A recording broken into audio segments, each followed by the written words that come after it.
చేతులు ఏమున్నాయి చూపెట్టు. దీన్ని ఏమంటారు?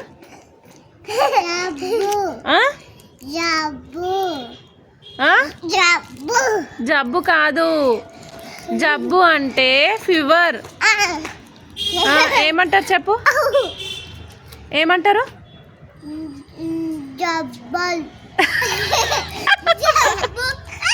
సోప్.